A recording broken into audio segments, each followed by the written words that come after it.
So this is actually some news that I love, and PlayStation, I think, is doing the right thing here. Now, listen, I'll be the first to admit that PlayStation sometimes does things that make me scratch my head, and I sit there and I go, it's really weird sometimes the things that they decide to do as a company.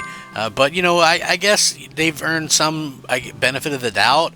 I don't know, but it's like they do have their failures in the mix and kind of mid things, and I know people don't want to believe this, but it's like the PSP was huge in terms of what it sold. Really, they should have just made a PSP 2. I thought the Vita, even though it was a great console or a great handheld, they did the proprietary memory, which really kind of killed that. And then they dropped support for it, first party support, almost right away.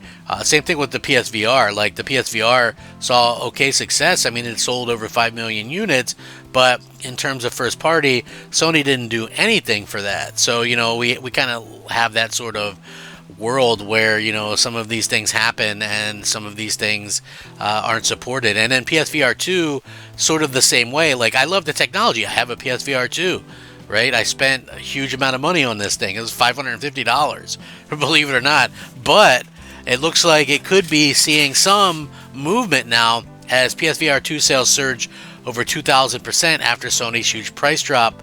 It's sold out on Amazon, a sales spike for PS5 VR headset. So pretty much this is pretty awesome. Sony saw a 2,350% rise in PSVR sales based on data. The PSVR 2 price went from a steep $550 to $350, so $200 off. After 24 hours, PSVR 2 is completely sold out on Amazon. It originally launched on February 2nd, 2023. Sample data is from January 1st to now, and many PS5 gamers found it too expensive before, and it had very few VR games. Now, on August 7th, Sony plans to open up PSVR 2 to PC gamers with an adapter, but the price of Sony's PSVR 2 was always way too high, further proving that widely held theory. We saw sales of PS5 VR headsets suddenly skyrocket this past week. The timing is no coincidence, as Amazon had the PSVR 2 for $200 off, and according to the exclusive retailer data scene, sales of PSVR 2 skyrocketed by 2,300% over a 24-hour period.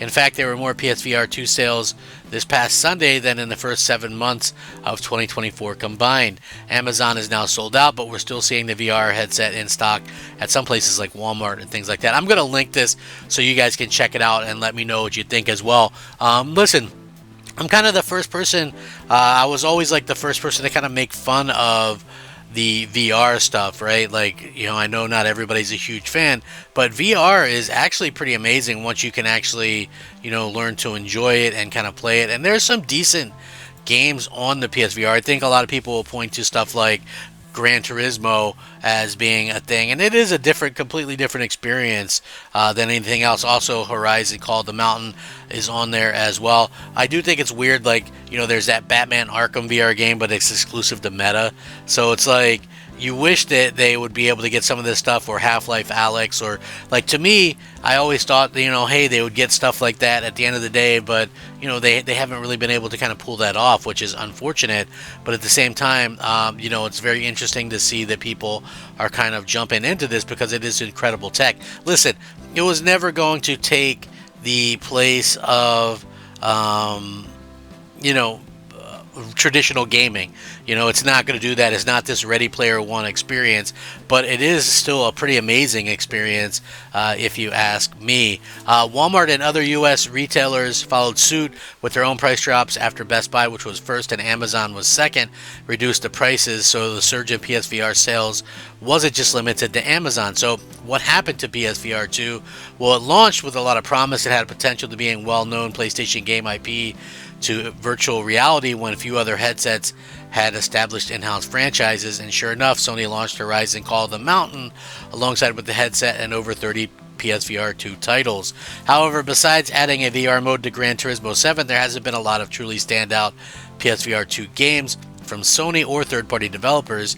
Instead, we've seen a lot of ports straight from MetaQuest, and recently VR games like Hitman 3 VR Reloaded, skipping PSVR 2 altogether. The one hope is that PSVR 2 will get PC support on August 7th, opening up the headset to more games. So people want to know where stuff like God of War, Uncharted, Spider-Man in VR. These should be top PSVR 2 games, to be honest with you. And they haven't really done that. I mean, listen, you have developers. In fact, Insomniac Games has done some pretty good VR games in the past, so it's surprising that they haven't been able to do that, in the past. So it's just one of those things that kind of happen. So, how did PSVR 2 get caught in a sort of a downward spiral? The biggest setback has been the lack of first-party support because these games just aren't there. Instead, most of the games that Sony's budget has been dedicated to, PS5 games, and even that has been kind of lackluster at the end of the day. It makes sense if you're a video game developer trying to appeal to the widest audience. The PS5 install base is so much larger, and Sony has like 60 million consoles out there. What developers keep saying is, why make a game for a fraction of the audience?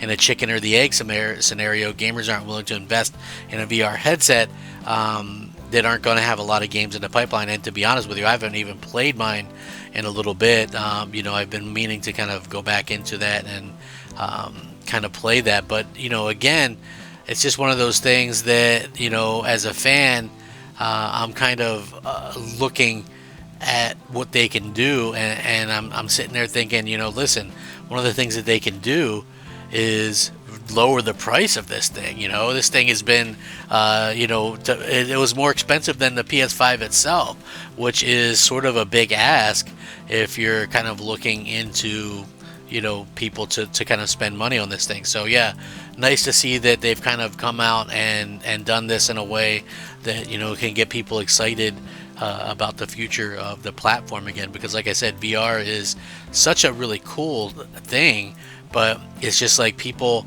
aren't willing to take that risk on it, and that's sort of unfortunate to say the least. But again, I would love to see people be able to go out there and just be able to enjoy this for a change, without all the kind of nonsense that's usually involved with it. So it feels like they've just spent $500 on a PS5 as well. That's something that I've heard people say. It was nearly impossible to buy Sony's console for a long time due to the PS5 restock shortages through 2021 and 2022.